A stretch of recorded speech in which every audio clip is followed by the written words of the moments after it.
வணக்கம்.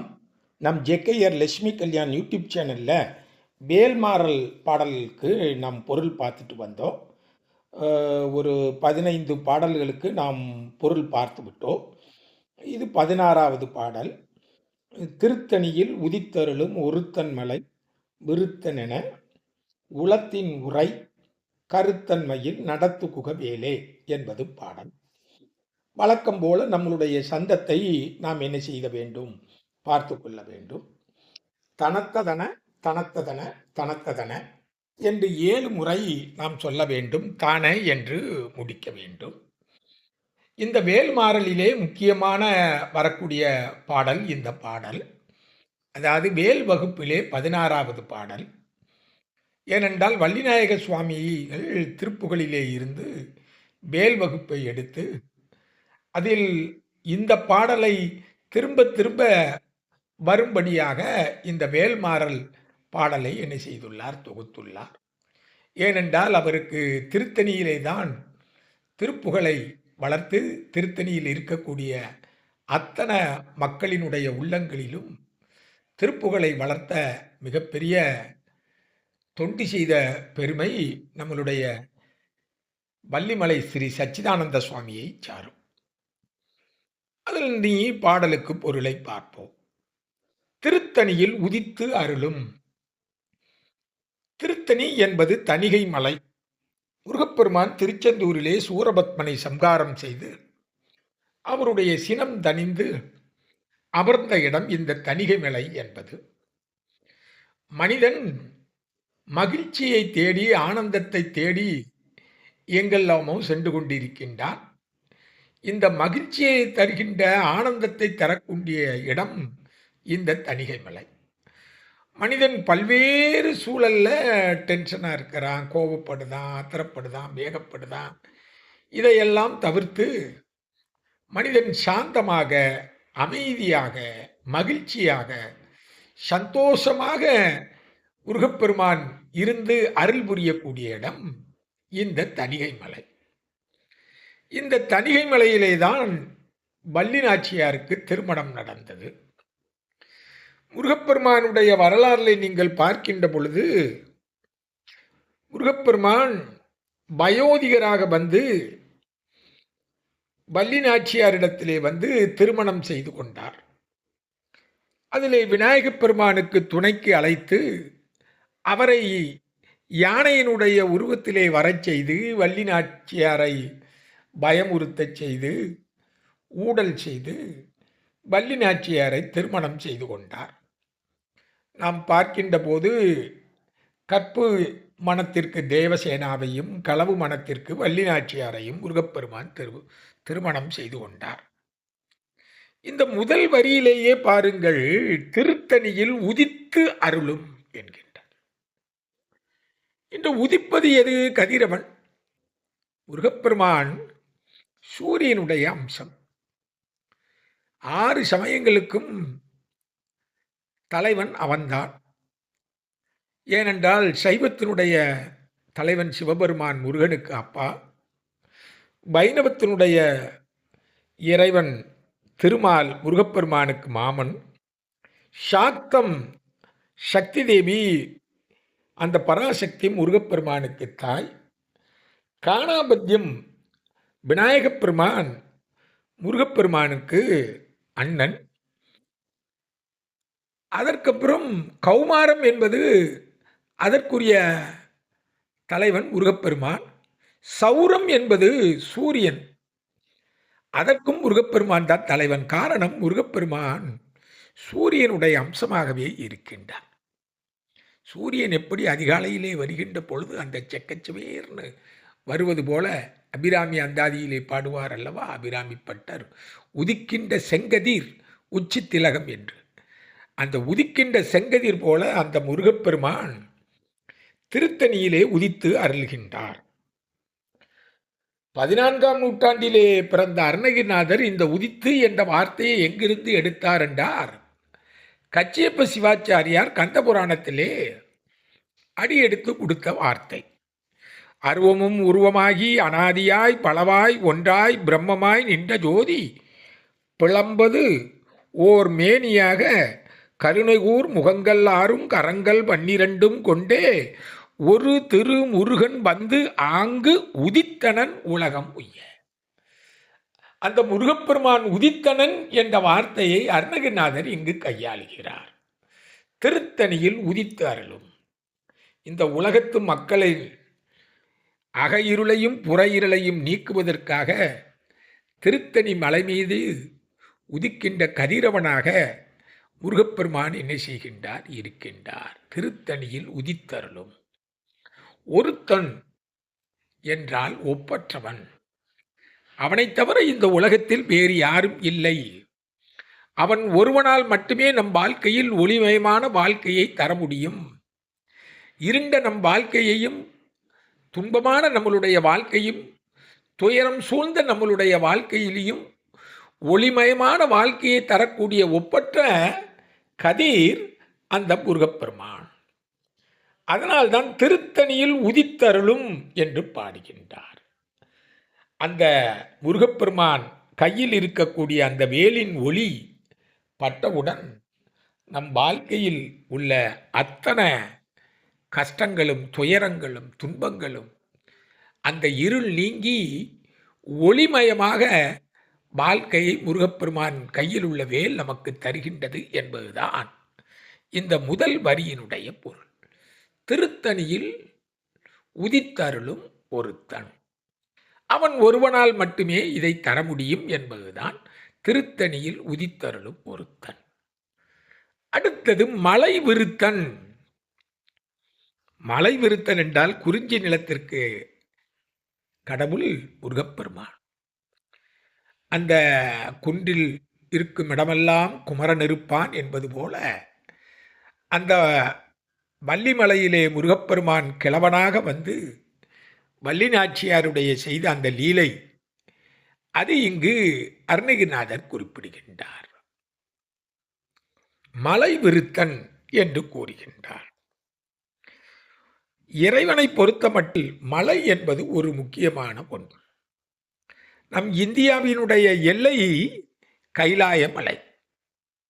அந்த கைலாய மலைதான் சிவபெருமான் குடிகொண்டிருக்கக்கூடிய ஒப்பற்ற மலை. இங்கு கார்த்திகை மாதத்திலே நாம் பார்க்கின்ற மலை அண்ணாமலை, திருவண்ணாமலை. அதுபோல இந்த திருத்தணி என்பது ஒரு ஒப்பற்ற மலை.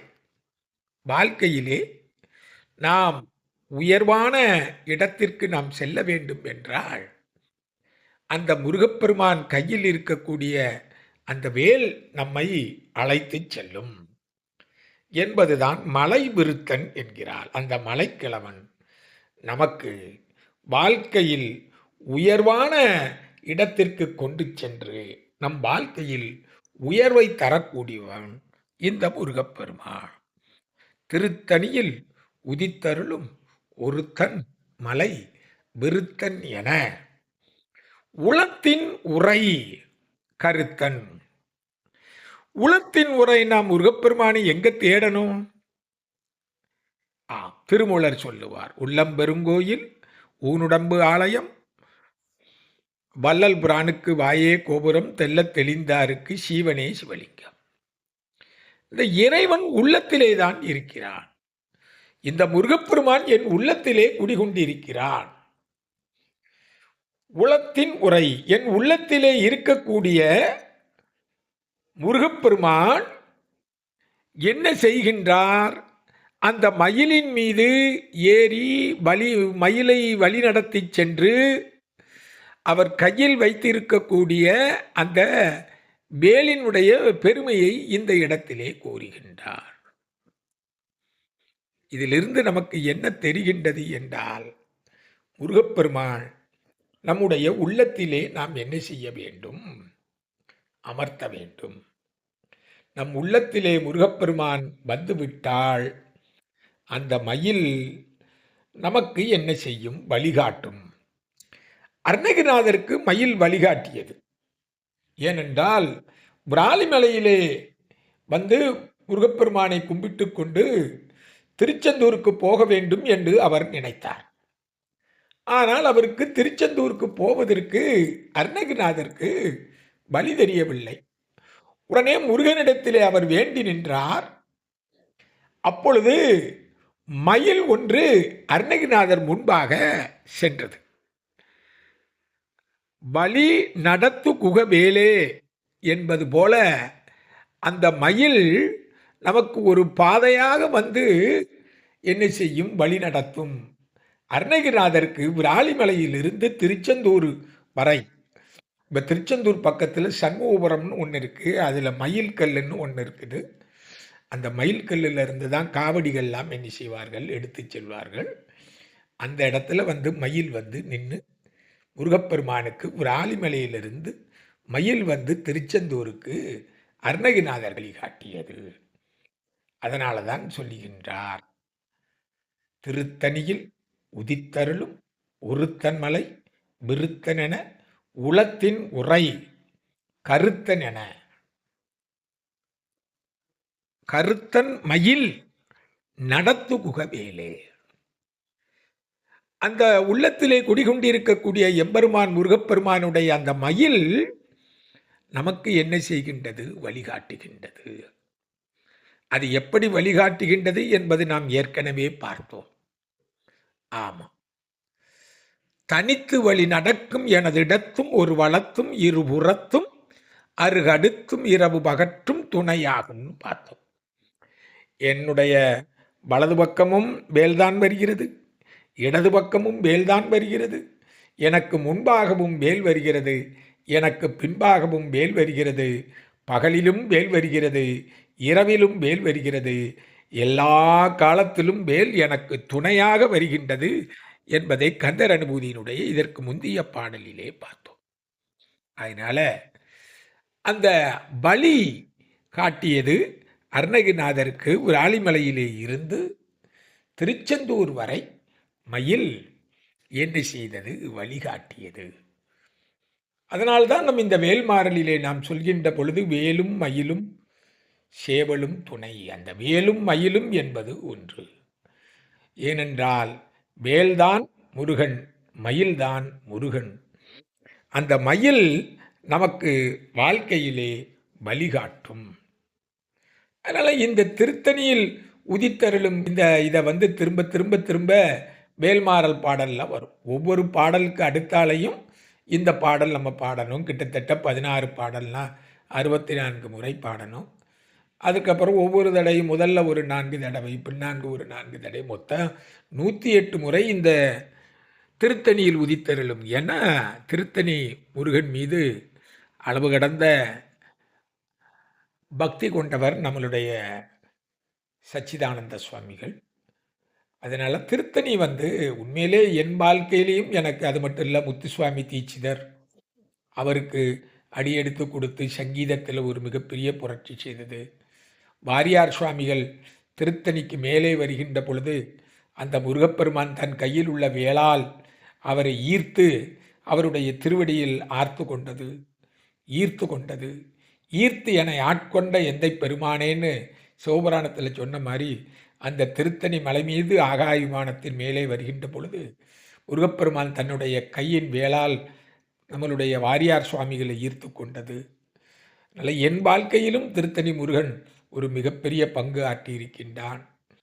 ஏனென்றால் என்னுடைய திருப்பதி பயணத்தை முடித்துவிட்டு 1993 திருத்தணி வருகின்ற பொழுது முருகப்பெருமானிடத்திலே, முருகா நீ வந்து என் மனைவியின் வயிற்றில் வந்து உதிக்க வேண்டும் என்று முருகனிடத்திலே கேட்டேன். 94 திருத்தணி முருகன் என் மனைவியினுடைய வயிற்றிலே வந்து உதித்தான். நான் அவனுடைய முதல் பிறந்த நாள் திருத்தணி முருகன் கோயிலிலே தான் கொண்டாடினேன். முதல் முடிக்காணிக்கையும் திருத்தணியிலே தான் செலுத்தினேன். என் மகனுடைய திருமண நிச்சயதார்த்தத்தை கூட திருத்தணியிலே தான் நடத்தினேன். எல்லாம் வல்ல முருகன், திருத்தணி முருகன் எப்பேற்பட்ட கருணையாளன் என்பதற்கு என் வாழ்க்கை கூட இப்பொழுது கூட நான் இந்த 16வது பாடல் பொருள் சொல்வதற்கு கிட்டத்தட்ட 4-5 மாதங்கள் ஆகிவிட்டன. நான் கடந்த முறை நவம்பர் மாதம் மலேசியா சென்றேன். டிசம்பரில் திருத்தணி முருகன் கோயிலுக்கு சென்று அவரை பிரார்த்தித்து விட்டு வந்ததற்கு அப்புறம்தான் இதை பாட வேண்டும் என்று இந்த பாடலுக்கு மட்டும் பொருள் சொல்வதற்கு முருகப்பெருமான் நியமித்திருக்கிறாரோ என்னவோ தெரியவில்லை. நான் கடந்த வாரம்தான் திருத்தணி சென்று வந்தேன். 15 பாடல்கள் பொருள் சொல்லிய எனக்கு இந்த பாடலுக்கு மட்டும் கிட்டத்தட்ட 4-5 மாதங்கள் ஆகிவிட்டது. எல்லாம் வல்ல தணிகை முருகன் நமக்கு மகிழ்ச்சியையும் சந்தோஷத்தையும் ஆனந்தத்தையும் இன்ப வாழ்க்கையும் தருவான் என்று சொல்லி இந்த வேல்மாறலுடைய 16 பாடல்களுக்கும் பொருள் சொல்லி இருக்கின்றேன். உங்களுடைய இல்லங்களிலே இந்த பாடல்களை பாடுங்கள், கோயில்களிலே இந்த பாடல்களை பாடுங்கள். அடியார்கள் கூடும் சங்கமித்து ஒவ்வொரு வாரம் மாதமும் சஷ்டி தூரம் இந்த பாடலை நீங்கள் பாடுங்கள். எல்லாம் வல்ல வேல் நமக்கு எல்லாவற்றையும் நமக்கு தரும் என்பது எல்லளவும் சந்தேகம் இல்லை. வேல் இருக்கும் பொழுது நமக்கு எதுவும் பயன் தேவையில்லை. ஏனென்றால் வேல்தான் வேலுண்டு வினையில்லை என்று சொல்வதைப் போல அந்த வேல் இருக்கும்போது நமக்கு எவ்வித கவலையும் இல்லை என்று சொல்லி இந்த அளவிலே வேல்மாறலுடைய பொருளை சொல்லி என்னுடைய உரையை நிறைவு செய்கிறேன். வழக்கம் போல் நம்மளுடைய ஜேகேஆர் லட்சுமி கல்யாண் யூடியூப் சேனலை சப்ஸ்கிரைப் பண்ணுங்கள். நான் நிறைய கோயில்களுக்கு செல்வதனால என்னால் தொடர்ந்து என்ன செய்ய முடியல, பதிவுகள் போட முடியல. ஏனென்றால் வயதாகி விட்டதன் காரணமாக நிறைய தலங்களுக்கு செல்ல வேண்டும் என்று நினைத்தேன்.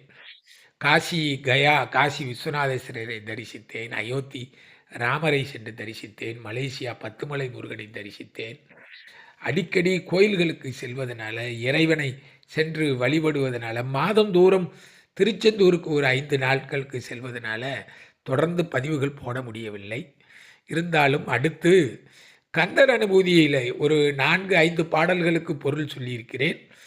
மேலும் கந்தர் அனுபூதியினுடைய பாடலுக்கு என்னால் இயன்ற அளவு நான் பொருள் சொல்ல காத்திருக்கிறேன் என்று சொல்லி விடைபெறுவது என்றும் உங்கள் ஜே லட்சுமி கல்யாண். நன்றி, வணக்கம்.